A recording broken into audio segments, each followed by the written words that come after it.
자, 수강생 여러분 반갑습니다. 금융하면 정석, 금융의 정석 김정석입니다. 자, 이번 시간부터 이제 우리 증권투자권유 자문인력 우리 이제 학습을 위한, 그러니까 시험 합격을 위한 학습을 시작해 보도록 하겠습니다. 우리 이제 뭐 시험에 관해서 개략적으로 잠깐만 이야기하고 바로 이제 본 강의에 들어가도록 하겠습니다.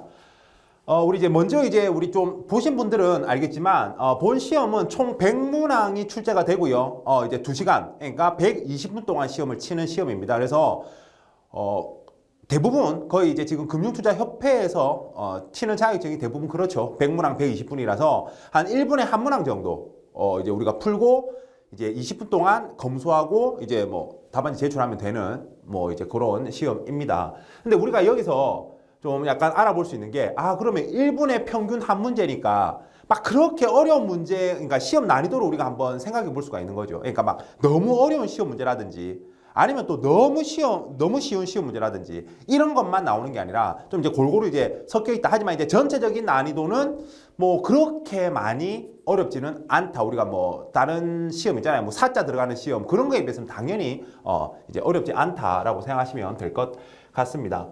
자, 그럼 이제 우리 요 시험은 이제 자문인력 시험은 조금 특징이 있는데 과락과 합격 비중이 조금 높아요. 그래서 여기서 이제 그러니까 시험 문제가 어렵다라기보다는 여기서 이제 여러분들이 조금 좀 이제 답답함을 느끼시죠. 그죠? 우리가 본래 다른 이제 뭐 대행인 시험이나 이런 것들은 이제 우리가 60점 합격이거든요. 그러니까 40문제를 틀려도 되는데 요거는 30문제. 만 틀리셔야 돼. 그래서 70점 이상 합격이고 과락도 50% 기준이에요. 그래서 50% 미만 한 과목이라도 50% 미만으로 받으면 우리 이제 과락이다, 그죠? 그래서 우리 전체적인 어떤 내용을 살펴보면 총 4과목으로 구성되어 있고 아무래도 이게 증권투자권유 자문인력 쉽게 이야기하면 고객이 주식하러 왔을 때 이제 계좌 개설해주고 고객님 요런 주식들 이제 주식 투자 잘하시면 됩니다 라고 이야기해 줄 수 있는 그래서 요즘에는 요런 주식들 좋으니까 한번 생각해 보세요. 이런 정도 해줄 수 있는 그런 이제 자격증이잖아요. 어쨌든 계좌를 개설해 줄 수 있잖아요. 또 고객으로부터 주식 사기 위한 그런 이제 예치금을 받고 그죠? 그렇게 해야 되니까 1과목은 그런 기술적인 이야기 어떻게 하면 경기를 분석해서 다음에 증권의 내재 가치를 분석해서 그 다음에 매매 타이밍을 잡는 그런 이야기가 나와 있고요. 15문항이 출제가 됩니다. 시험 출제 비중은 좀 작죠. 그리고 이제 이 과목이 이제 시장과 관련된 부분인데 시장은 매매 거래 제도 그리고 우리가 이제 상장이라고 하잖아요. 거래소에 이제 거래될 수 있게끔 우리가 증권을 주식을 올리는 걸 상장이라고 하는데 그 이제 상장에 대한 이야기 그리고 매매 거래 제도에 대한 이야기 각 시장별로 그러니까 좀 특징적인 건 채권 시장은 그런 것보다는 매매 거래 제도보다는 이제 채권 상품에 대한 이야기. 그래서 채권이 뭐고 어떤 이론적인 어떤 투자 전략이라든지 이런 부분들. 그래서 주식에서 1과목에서 배우는 걸 이제 채권에서는 이 채권 시장에서 배운다라고 생각하시면 될 것 같습니다. 그리고 이제 3과목 같은 경우에는 요 녀석을 제외하고는 나머지는 이제 영업 실무부터 증권 세제까지는 실제로 내가 이제 고객에게 권함에 있어서 지켜야 될 법규나 이제 윤리 내용들 그리고 실무상의 어떤 지식들 이런 것들 배우면 된다라고 알고 계시면 되겠습니다. 그래서 보시면 시험 이제 점수 배분을 보시면 어떤 우리가 시험에 응시할 때 이제 시험 이제 저기에서 협회에서 요구하는 건 이런 기술적인 내용보다는 이 사람이 얼마나 고객에게 피해를 주지 않고 그죠? 좀 윤리적으로 그런 도덕적으로 영업을 할 것이며 또 회사에 이바지하고 나아가 이제 경제에 이바지할 것인가라는 부분에 대한 어떤 평가이기 때문에 이런 부분들이 점수 비중이 높다라고 보시면 되죠. 그죠? 그래서 그 말인즉슨 참 외울 게 많다. 재미가 없다. 법규 윤리 이 부분은 저도 옛날 공부할 때 생각해 보면 별 재미없습니다. 저는 이제 이게 직업이니까 이제 인이 바뀌어서 머릿속에 다 외워져서 그렇지 재미없거든요. 저는 이런 게 차라리 좀 재밌는데 계산하고 이런 거. 계산 문제 생각보다 많이 안 나와요. 여러분 계산 문제 싫어하시는 분들 너무 걱정 안 하셔도 됩니다. 이게 뭐 나와봤자 10문제 내외예요. 많이 나와도 10문제 내외.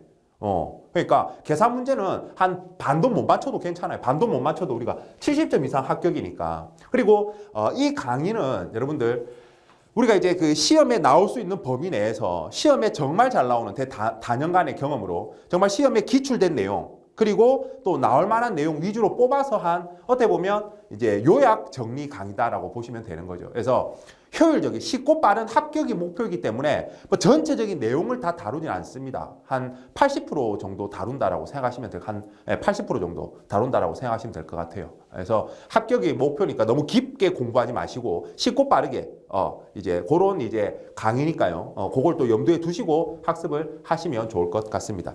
괜히 말이 길어져 봤자 네. 지겹기만 하니까요. 바로 이제 들어가 보도록 하겠습니다. 그래서 보시면 우리가 이제 1과목 15문항을 위한 이제 문제를 풀이를 할 건데 이제 경기 분석에서 우리가 이제 6문항, 그다음에 기본적 분석에서 5문항, 기술적 분석에서 4문항에서 총 15문항이 나온 1과목이 되겠습니다. 그러면 우리가 경기 분석은 말 그대로 지금 현재 이제 시장이 어떠냐, 사람들이 지금 총체적인 어떤 이런 게 어떠냐, 지금 좋냐 나쁘냐 뭐 이런 거를 분석하는 거죠. 그래서 좋으면 뭐 이제 주가도 좋을 거고 그죠? 다 투자 자산들도 다 경기가 좋을 거 아닙니까, 그죠? 그리고 이제 기본적 분석. 그러면 이제 증권의 내재 가치, 지금 이 주식이 비싸냐 싸냐, 이 기업의 가치는 지금 얼마냐 한번 이론적으로 분석해 보는 거고요. 그리고 이제 기술적 분석, 매매 타이밍, 시장의 매매 타이밍을 잡는, 지금 들어갈 때냐, 나올 때냐 뭐 이런 것들 이제 전부 다 이론적인 내용들이죠. 꼭 맞진 않습니다만 이런 걸 가지고 이제 우리가 이제 주식 투자를 하곤 하죠. 그래서 요거에 대해서 시작해 보도록 하겠습니다. 자, 그럼 먼저 이제 1장 경기 분석부터 살펴보고요. 경기 분석에서는 뭘 배울 거냐? 일단 경기 변동의 개념, 그러니까 경기라는 게 뭐냐? 근데 이 경기라는 게 계속해서 변하더라. 참 우리 여자친구 마음처럼, 그죠? 변하더라. 그래서 경기 변동의 개념과 측정, 어떻게 측정할 거냐?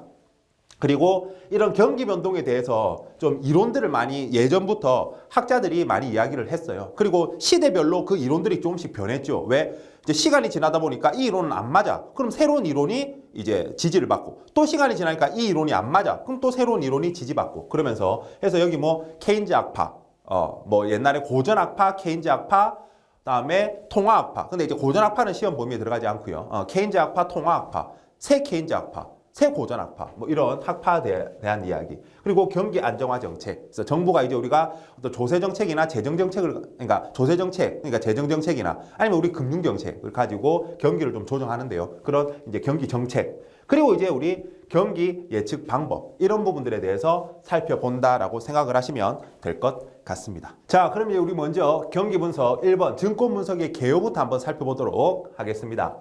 자, 먼저 보시면 기업 가치 분석의 3단계 분석이라고 나와 있습니다. 그죠? 그래서 가볍게 한번 알아주시면 이게 왜 우리가 1과목 구성이 경기 분석, 기본적 분석, 기술적 분석인가와 좀 이제 일맥상통하는 이야기죠. 일반적으로 우리가 이제 어떤 주식 투자를 함에 있어서 두 가지 방법으로 나눠볼 수 있다라고 해요.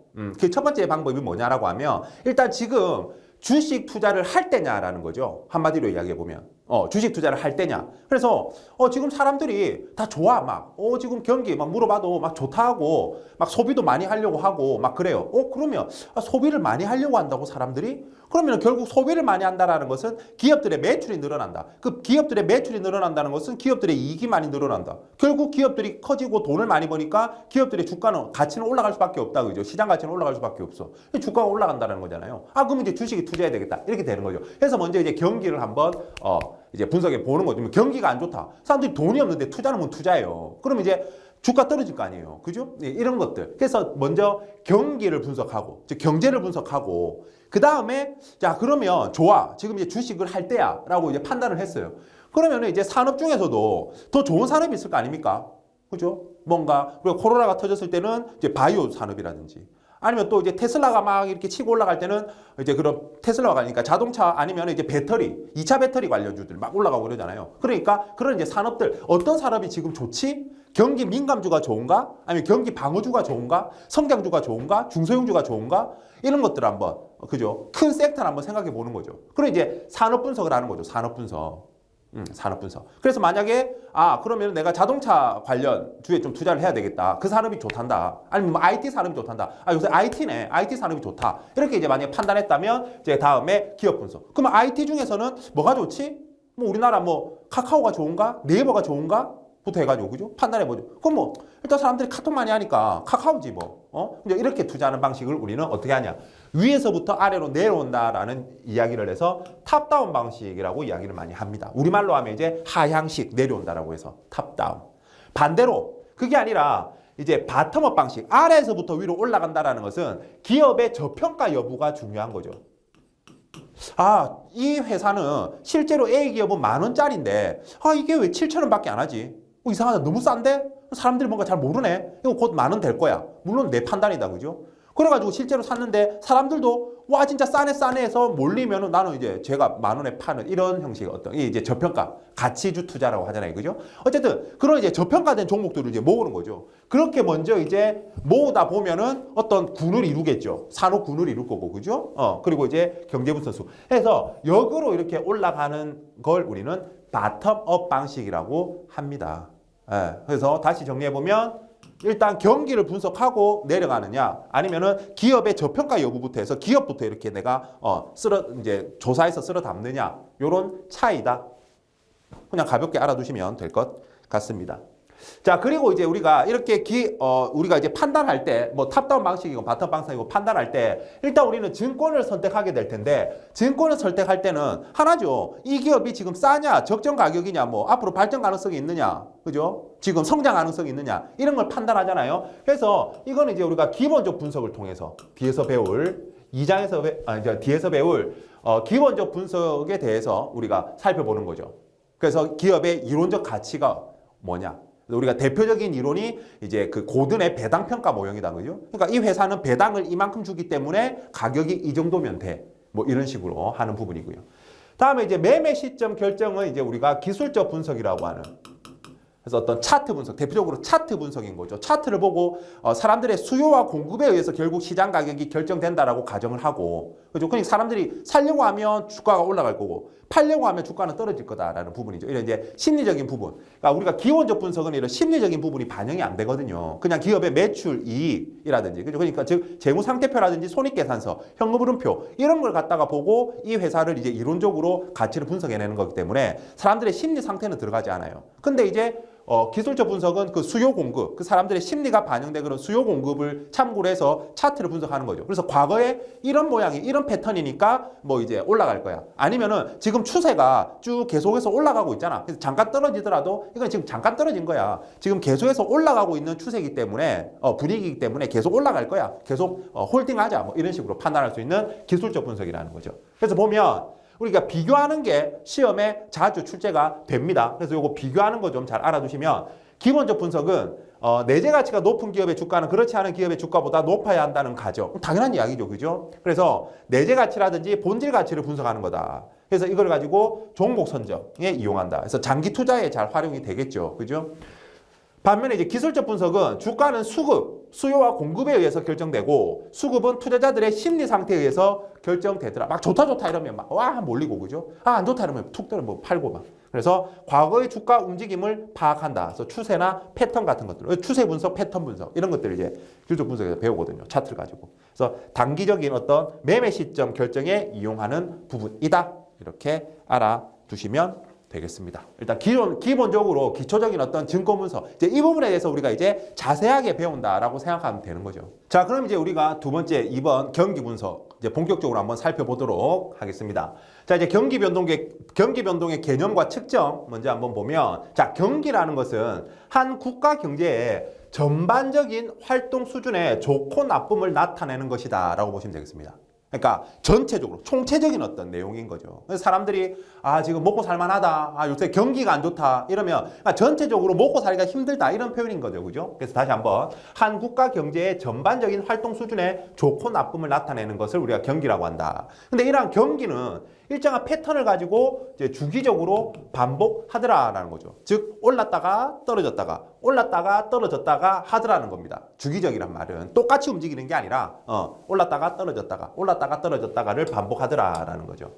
그래서 이렇게 경제 활동이 적정 수준 이상으로 활발한 경기 상승과 그 반대인 경기 하강 이게 이제 반복되는 거. 그러니까 경기는 좋았다가 나빠졌다가 좋았다가 나빠졌다가 이렇게 하는 걸 우리는 경기 순환이라고 한다라는 거죠. 경기 순환. 그리고 이제 앞으로 우리 이제 이 내용 수업할 때는 경기 변동도 같은 어떤 개념으로 좀 사용할 거다라고 생각하시면 돼요. 그래서 제가 경기 변동이라는 표현을 쓰건 경기 순환이라는 표현을 쓰건 다 같은 이제 이런 이제 의미에서 이야기한다라고 생각을 하시면 좀 좋을 것 같습니다. 정확하게 더 표현하면 변동보다는 이 순환이라고 표현하는 게 맞는 것 같아요. 어쨌든 뭐 중요한 건 아니니까 시험에 중요한 건 아닙니다. 그래서 경기 순환이라고 합니다. 순환 이렇게 알아두시기 바랍니다. 자, 그리고 이제 경기 순환의 국면인데요. 크게 보면 우리가 이렇게 한번 이제 그려볼 수가 있는 거죠. 계속 이렇게 이제 가는 거죠. 그죠? 요거는 이제 제가 마음이 삐뚤어가지고 조금 찌그러졌네요. 네. 어쨌든, 보면, 이렇게 이제 좋아졌다가 나빠졌다가, 좋아졌다가 나빠졌다가, 이걸 이제 반복한다라는 부분인 거죠. 그죠? 이걸 이제 경기순환이라고 한다 했습니다. 자, 그리고 보면, 이렇게 좋았다, 나빴다. 자, 이렇게 이제 우리가 나눠보는 걸 이분법이라고 합니다. 이분법. 두 개로 나눈 거죠. 그래서 확장 국면, 수축 국면. 그러니까 이게 이제 확장 국면이 되겠죠. 여기부터 여기까지가 확장 국면이 될 겁니다. 그리고 여기부터 여기까지가 수축 국면이 되겠죠. 불황. 그러니까 이거는 뭐 용어에 따라서 쓰기 나름이니까요. 호황, 뭐 불황이라고 표현해도 되고요. 확장, 수축이라고 표현해도 되고요. 뭐 어쨌든 의미는 전달받을 거니까요. 이렇게 좀 숙지해 두시면 되겠습니다. 그리고 이제 네 개로 나누는 걸 이렇게 이제 더 쪼개가지고 이렇게 여기가 이제 화랑, 여기가 후퇴, 여기가 화랑, 후퇴, 침체 또는 불황, 여기가 이제 회복.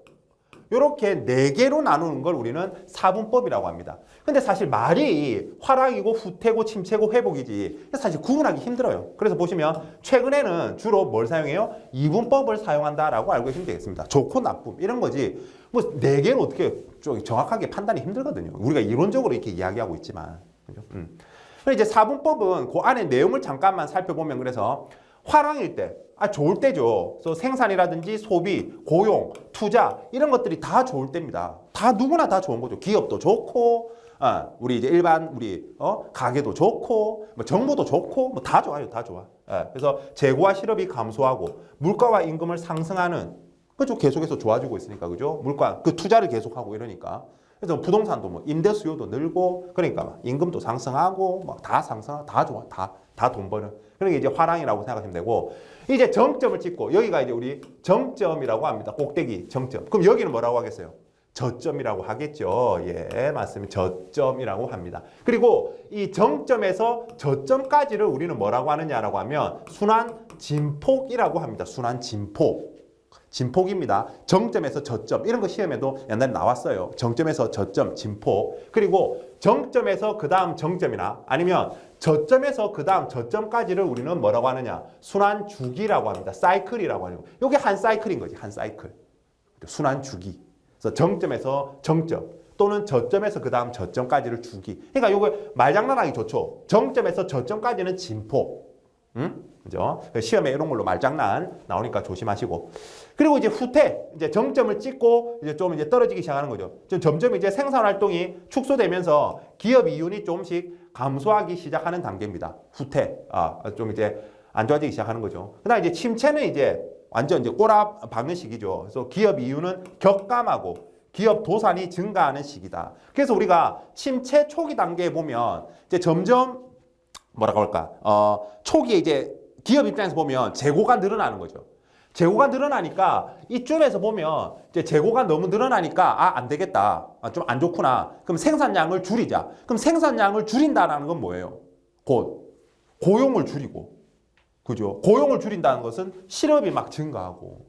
그죠? 뭐 그런 식으로 투자도 줄이고 막 이렇게 돼. 그러니까 이쪽에서는 이제 정말 안 좋은 이야기만 다 들리는 그런 시기다라고 생각하시면 될 것 같습니다. 그렇게 보시고 다음에 회복은 낮은 이자율이 투자 및 소비 수요를 유발시키고 생산 활동이 증가되고 다음에 물가 임금 등도 이제 완만히 그러니까 막 확 좋아지는 게 아니라 서서히 뭔가 이제 저점을 찍고 회복된다라는 건 서서히 이제 죽을 만하진 않는데 뭔가 좀 이제 살아나나 뭐 이런 어떤 분위기라는 거죠. 그죠? 그래서 그러니까 정부도 너무 이제 기업이 침체되어 있으니까 이제 경기가 침체되어 있으니까 살리기 위해서 이제 저금리 정책도 펼칠 것이고, 그죠? 다음에 뭐 좀 이렇게 지원도 많이 할 것이고, 하잖아요, 그죠? 그런 것들.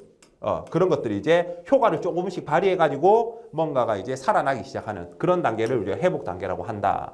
그래서 요거 이제 뭐 구분하는 건 한 몇 번 읽어보시면 될 것 같고, 일단 특징이 딱 되니까 중요한 건 최근에는 근데 주로 이분법. 왜? 이런 구분이 힘들더라. 구분이 힘들더라. 그래서 여기 또 정점, 저점, 정점에서 그 다음 정점, 저점에서 그 다음 저점 뭐라고 하는지에 대해서 조심하시면 될 것 같습니다. 아, 그리고 이제 순서 방금 무슨 순서? 이 순서 회복, 화랑, 후퇴, 침체 아니면 뭐 화랑, 후퇴, 침체, 회복 요런 이제 이 순서대로 나열한 것은 뭐 점수 주려고 이런 문제도 나올 수 있으니까요. 대비하시면 되겠습니다. 자, 그리고 경기 순환의 이제 종류인데요. 요거 이제 다 학자들이 좀 이렇게 정했는데 뭐 이런 그러니까 학자까지는 몰라도 돼요. 근데 뭐 이제 소순환, 단기 순환, 요 이제 키친이라는 사람이 주방에서 뭐 만드는지 모르겠어요. 주방에서 태어났나? 어쨌든 이름 키친인데 네, 단기 순환은 이제 3, 4년. 경기 순환에서 3, 4년 주기로 이렇게 사이클이 3, 4년이더라는 거죠. 그래서 이런 것들은 왜 생기느냐 보니까 키친이라는 사람은 기업의 재고 조정에서 생기더라라는 거죠. 그러니까 재고를 늘리면 생산도 늘리고 그거 뭐 투자도 유발되고 고용도 늘고 좋아지고 또 생산을 줄이면 이제 또 안 좋아지고 뭐 이러면서 요 주기의 어떤 경기 순환이 생기더라. 그 다음에 주글라라는 사람이 이름도 무섭다 그죠? 주글라. 죄송합니다. 이런 썰렁한 예. 어쨌든 중기순환, 그래서 설비 투자 조정에서 생기는 기업의 움직임, 우리가 이제 고정 비용이라고 한다 그죠? 기업의 설비 투자, 그거에서 이제 오는 중기순환 한 10년 정도 생각하시면 되는 거죠. 10년 내외. 그리고 이제 장기순환, 콘트라 TF 이름도 그러니까 이름도 두 글자 세 글자 엄청 길어. 콘트라 TF. 네. 또 장기순환, 40년, 70년, 뭐 전쟁이나 기술 혁신 같은 걸로 우리 이제 산업혁명 한번 있을 때마다 생산량이 급증하면서 그죠? 완전 세상이 좀 바뀌잖아요, 그죠?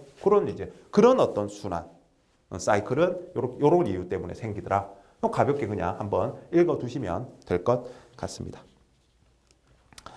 자, 그럼 이제 우리가 경기를 한번 예측해 볼 텐데 경기를 예측하는 방법은 크게 세 가지라고 보시면 되겠어요. 그래서 설문조사, 일단 물어본다라는 거죠. 우리가 사람들이 일단 요새 좋아요? 아, 요새 죽겠어 그냥. 여기 묵고 살기 힘들어 죽겠어. 물가는 비싸고. 뭐 요렇게 설문조사에 의한 방법, 아니면 이제 경기 지표에 의한 방법. 지표, 아니면 이제 경제 모형에 의한 방법. 그래서 우리는 요 두 개를 시험에 아주 대비하면 될 것 같습니다. 무조건 나오는 거죠, 시험에. 그래서 설문조사에 의한 방법은 누구한테 물어볼 거냐에 따라서 기업가들한테 물어볼 거냐. 비즈니스 서베이, 그죠? 그래서 BSI, 기업 경기 실사 지수고, 아니면 이제 소비자들한테 물어볼 거냐. 커스텀한테 물어볼 거냐. 소비자한테. CSI, 이렇게 나눈다라고 생각하시면 되겠습니다. 그 다음에 경기 지표는 경기 확장 지수라고 하는 DI라는 지수와 경기 종합 지수 CI라는 게 있다라는 거죠. 요거 영어도 좀 알아두세요. 영어도. 여기 지금은 나오는 건 영어도 약자도 시험에 나오니까요. 이렇게 외워두시면 되겠습니다. 그 경제 모형에 의한 방법은 시계열 모형, 거시계량 모형. 근데 이거는 그리고 참고로 우리가 지금 경기 분석에 대해서 배우는데 우리가 뭐 거시경제라든지 미시경제 이런 걸 대학에서 배우는 게 아니에요. 그냥 우리는 자격 시험에 대비해서 그 자격 시험에 나오는 내용. 그래서 좀 연결이 좀 잘 안 돼서 이해가 어려울 수도 있는데요. 우리 이제 시험 문제를 맞추는 게 목표이기 때문에 제가 부분 이제 보여드리는 겁니다. 그래서 우리 대학 지금 그 수업이 아니기 때문에 이런 거에 대해서 자세히 배우지 않습니다. 몰라도 그냥 이런 게 있구나. 경제 모형. 그래서 우리가 이제 모형을 만들어서 그러니까 모형을 만든다는 게 진짜 뭐 이런 뭐 빌딩을 짓고 이 건물을 만드는 게 아니고 그죠? 컴퓨터 프로그램으로 이런 어떤 방정식 각종 변수들을 대입하는 어떤 방정식을 만들어 가지고 그걸 이제 시뮬레이션 돌리는 거죠. 돌려 가지고 이제 값을 해 가지고 그걸 가지고 이제 판단하는 이제 경제 모형에 의한 방법인데, 또 시간 순서. 어쨌든 거시 경제 변수들은 시간 순서로 나열해 볼 수가 있거든요. 어떤 시간 순서의 자료다라고 이야기할 수 있거든요. 그래서 그런 걸 가지고 해보는 시계열 모형, 아니면 거시 계량 모형 뭐 이런 것들이 있다만 알아두시면 될 것 같습니다. 자, 그러면 우리가 이제 본격적으로 우리가 지표부터, 그래서 경기 종합 지수부터 한번 살펴보도록 하겠습니다. 시험에 무조건 한 문제 나온다라고 생각하시면 될 것 같아요. DI랑 CI랑 두 개 해가지고 한 문제 무조건 나온다. 그래서 안 나오면 연락하세요. 네, 연락하시면 제가 뭐 미안하다고 사과드리겠습니다. 나올 건 나올 겁니다. 네. 자, 작성 방법입니다. 종합지수. 경제지표의 전월 대비 변화율을 통계적으로 종합 가공하여 산출한다라는. 그러니까 대표적으로 여러분들 이건 코스피 지수 한번 생각해 보시면 됩니다. 코스피 지수. 대표적인 우리 이제 경기 종합지수 중에 하나거든요. 그 중에서 또 종합지수 CI는 세 개로 구분하거든요. 선행지수, 동행지수, 후행지수. 그러니까 경기에 선행하느냐. 즉 코스피 같은 경우에는 우리가 일반적으로 기업이 좋아질 것 같으니까 투자하는 거죠. 그러니까 주가가 오르면, 즉 코스피 종합주가지수가 오르면 그 다음에 경기도 좋아지더라. 뭐 이런 식이거든요. 선행지수다라는 거거든요. 어쨌든 그래서 코스피는 지난달에 예를 들어서 지난달에 2천이었는데 이번 달에 뭐 3천이야 이런다 소리는 50%가 오른 거잖아요. 50% 이렇게 우리가 얼마만큼 올랐는지 변화량을 측정해 볼 수도 있고 판단해 볼 수가 있잖아요. 그죠? 그래서 전월 대비 변화율을 통계적으로 종합 가공하여 산출해 낸다라는 거죠. 요 코스피 생각해 보면 좀 될 것 같아요. 그래서 선행, 동행, 후행 요 세 가지 군으로 구분하고 선행 지수는 경기 예측하는 데 사용하고 동행 지수는 현재의 경기 상태를 판단하는 데 사용하고 후행 지수는 경기 동향을 사후적으로 확인하는 데 이랬었지. 사후적으로 확인하는 데 사용한다라는 거죠.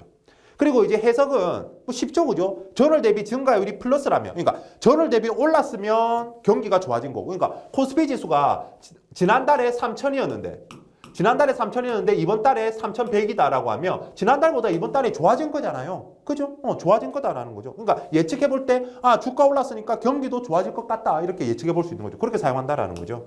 마이너스라면 이제 경기 하강 이렇게 해석해 보는 거죠. 그리고 전월 대비 증감률의 크기로 뭐까지 판단해 볼 수 있어? 경기 변동의 진폭, 즉 심도까지. 3,000에서 3,300으로 올랐네? 10% 올랐네? 10%라는 그런 진폭, 심도를 판단해 볼 수 있잖아요. 그죠? 즉, 그래서 경기 종합지수하고 경기 확장지수의 가장 큰 차이점은 뭐냐면 경기 종합지수는 경기 예측뿐만 아니라, 그러니까 방향성뿐만 아니라 이런 크기까지 분석해낼 수 있다는 거고 경기 확산지수는 크기는 몰라. 진폭은 몰라요. 확산지수는. 그냥 방향과 전환점만을 판단할 수 있을 뿐이에요. 그게 가장 큰 차이점이에요. 시험에 그런 거 명심해야 되거든요. 어쨌든 어렵지 않죠? 지금 여러분들 충분히 따라올 수 있을 겁니다. 자, 그러면 우리 이제 선행지수, 동행지수, 후행지수인데 참 자주 바뀌어요. 그래서 이런 부분은 사실 크게 의미는 없는데 어쩌다가 가끔 시험에 나와. 그래서 지금 제가 이제 지금은 요렇게 7개, 5개라서 이렇게 또 보여드리는데 또 여러분들이 시험 칠 때는 또 어떻게 바뀔지 모르니까 그건 그때 빨리 어쨌든 바꿔드릴 거니까요. 크게 이제 이게 왜 다르지 이렇게 크게 의미를 두지 마시고 또 조금씩 바꾸니까. 자, 봅시다. 선행지수 7개입니다. 그래서 노란색 그러니까 선행지수를 또 여러분들 시험에 출제할 때 과거에 보면 통계적으로 봤을 때 선행지수를 시험에 잘 내더라고요. 그래서 다음 중 경기 종합지수 중에서 선행지수로 가장 거리가 먼 것은 뭐 이런 식으로 잘 내요. 그래서 보면 재고순환지표라는 게 있어요. 재고순환지표. 뭐 재고가 얼마나 잘 도나겠죠, 그죠? 재고순환지표. 그다음에 경제심리지수라는 게 있어. 이 뒤에 나올 텐데 ESI라고 있어요. 경제심리지수 ESI. 이게 이제 BSI랑 CSI 합한 건데 어쨌든 경제심리지수. 그리고 방금 제가 이야기했던 코스피 지수. 이런 것들은 선행지수다. 선행지수. 그러니까 이 아이들이 좋아지면 후에 경기도 좋아지겠구나. 이렇게 경기를 예측하는 데 사용하는 녀석들입니다. 알겠죠? 그 외에도 한번 이런 것만 보면 기계류 내수 출하지수. 내수. 그죠? 출하. 그다음에 건설 수주액. 그러니까 수주액 보세요. 이제 수주라는 말은 계약을 따냈다는 소리잖아요. 그러면 이제 건물을 지을 거잖아. 그죠? 따냈으니까. 그러니까 건물을 많이 지으면 고용도 많이 하고 경기 좋아질 거 아닙니까? 그러니까 수주액이 많아진다. 이런 건 이제 선행지수가 되겠죠. 건설 수주액. 그죠? 근데 반면에 여기 봐보세요. 건설 기성액. 짓는 거거든요. 짓는 거와 경기는 동행한다라는 거지. 지으니까 경기가 좋아지고 많이 지으면 안 지으면 경기가 안 좋고 지금. 그죠? 그래서 이거는 동행이라는 거죠. 이렇게 구분하면 될 것 같아요. 수주와 기성을. 그죠? 다음에 수출입 물가 비율, 다음에 장단기 금리차. 뭐 이런 아이들이 선행지수입니다.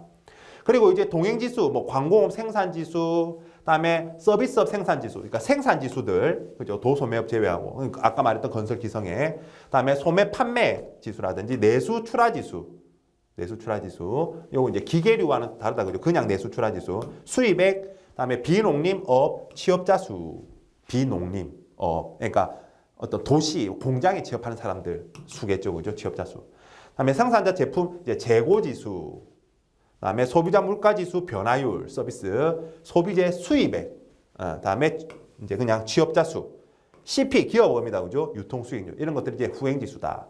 이게 보면 일단 시험에 이렇게 확률적으로 보면 이걸 뭐 다 외우라고 하면 너무 힘들잖아요. 그죠? 그래서 사실 너무 복잡하면 에이 몰라. 이렇게 하셔도 되고요. 아니면 내가 한 90점 이상 맞고 싶다. 이런 분들은 일단 선행 지수는 좀 외우고요. 선행 지수를 외우면 나머지는 동행이나 후행일 거잖아요.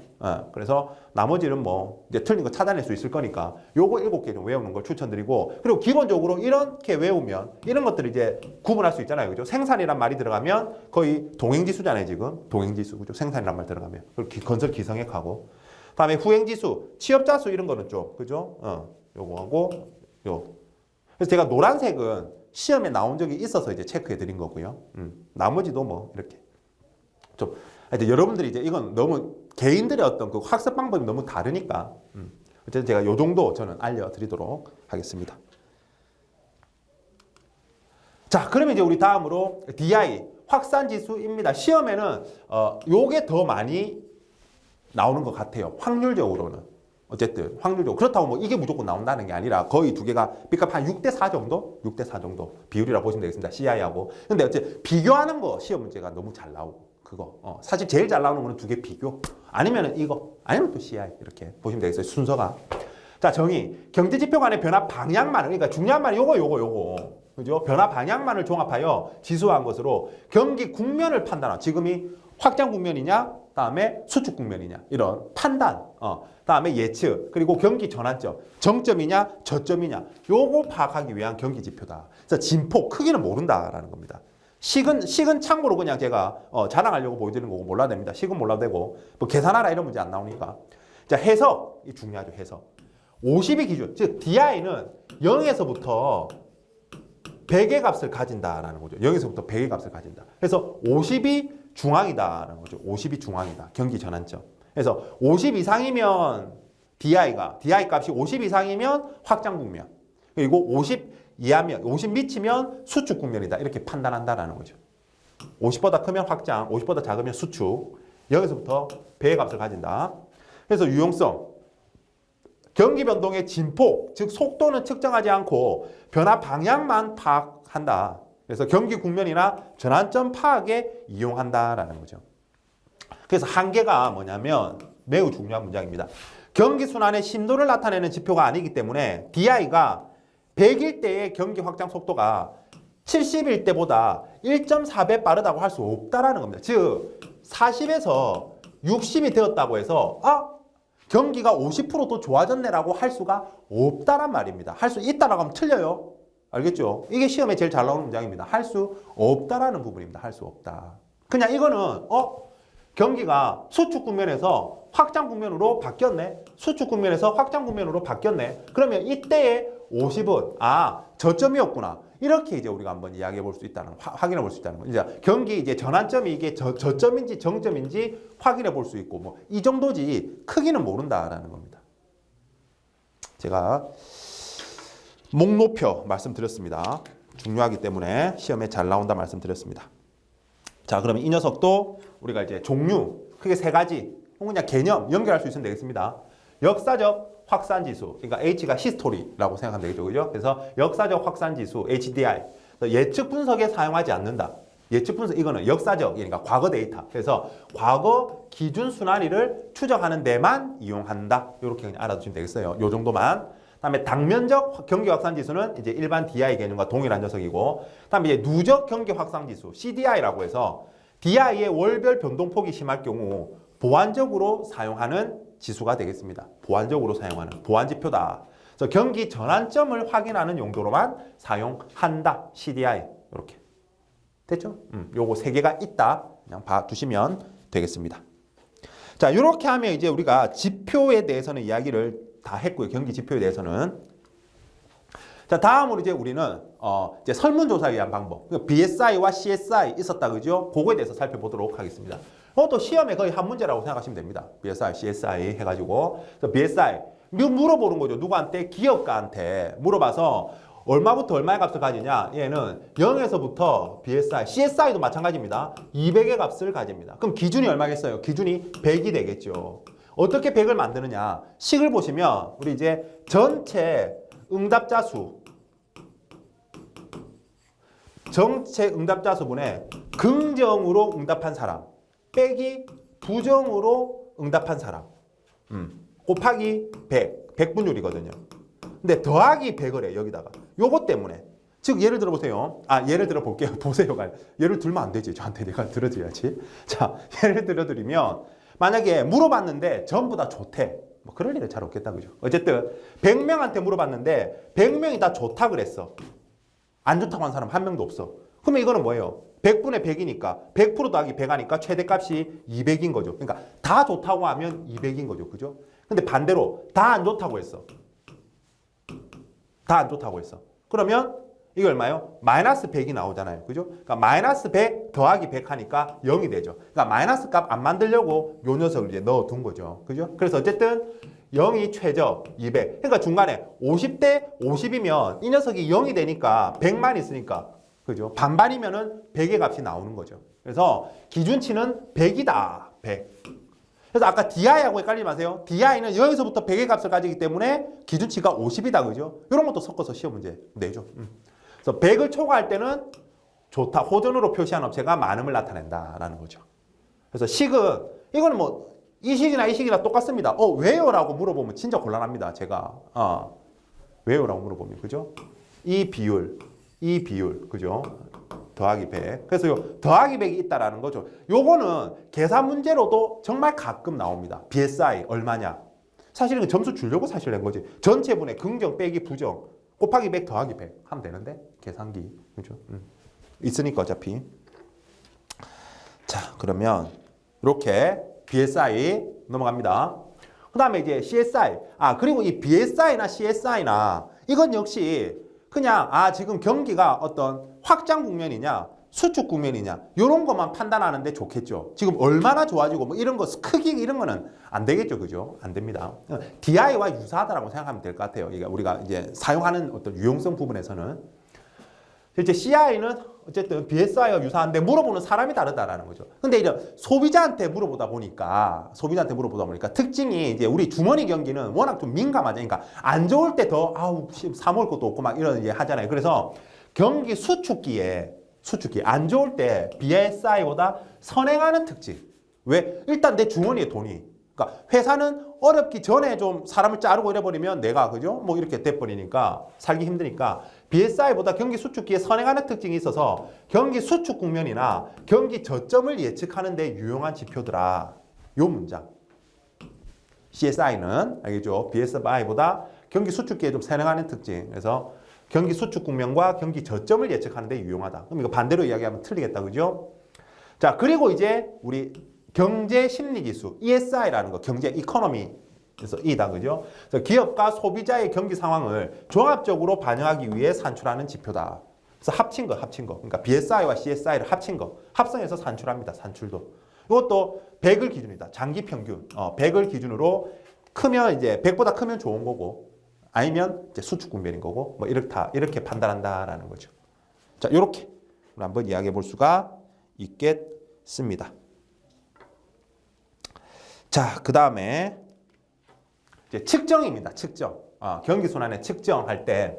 그리고 이제 경기가 순환한다라고 하는데, 그러니까 경기가 변동한다라고 하죠. 일단 경기가 변동한다라는 건데, 그 변동하는 이유가 뭐냐라고 보니까 결국 우리가 대부분 이제 제가 앞에서 이야기했지만 거시 경제 이제 지표들은 이제 시계열 자료들하는 거죠. 그래서 시계열 자료라서 크게 네 가지 이 요소에 의해서 이제 변동하더라라는 겁니다. 뭐냐라고 하면 일단 계절 변동. 그럼 우리 한번 에어컨 생각해 보세요. 에어컨. 히터나. 자, 에어컨 같은 경우에는 아무래도 이제 계절을 많이 타죠. 그죠? 그래서 봄부터 이제 좀 판매량이 증가해서 여름에 엄청 팔리고 뭐 가을이나 겨울에는 거의 안 팔리잖아요. 그죠? 일반적으로 생각해 보면. 그죠? 이렇게 계절 타잖아요. 그죠? 이렇게 해서. 그래서 에어컨 만드는 산업 이런 거는 계절에 의해서 좋아졌다 나빠졌다 하겠죠. 그래서 그 원인 첫 번째 계절 변동입니다. 다음 두 번째 불규칙 변동은 이제 이유가 없는 거라. 이유가 없어. 그냥 왜 좋아졌는지 나빠졌는지 전문가도 모르겠어. 엄마도 모르고 며느리도 모르고 아무도 몰라. 모르는 그게 불규칙 변동이고요. 이제 추세 변동은 추세라는 건 일종의 관성이라고 생각하면 돼요. 그러니까 한 번 이제 우리가 관성이 뭐예요? 우주에서 공을 뻥 차면 그 공은 계속 날아갈 거 아닙니까? 그죠? 그렇듯이 이게 한번 상승, 경기가 상승을 탔으면 일반적으로 그 추세가 꺾이기 전에까지는 계속해서 좀 상승하려고 하더라. 또 이제 꺾여서 이제 하락하면은 좀 일정 시간 동안 계속해서 하락하려고 하더라. 이런 이제 추세거든요. 그럼 추세에 의해서 변동한다. 이제 추세 때문에 상승, 계속해서 지금 상승 국면이다. 근데 추세가 꺾였다. 그럼 지금 하락 국면이다. 이렇게. 그래서 변한다. 추세 변동 해보는 거고. 그 다음에 이제 순환 변동. 이제 우리가 관심이 있는 거죠.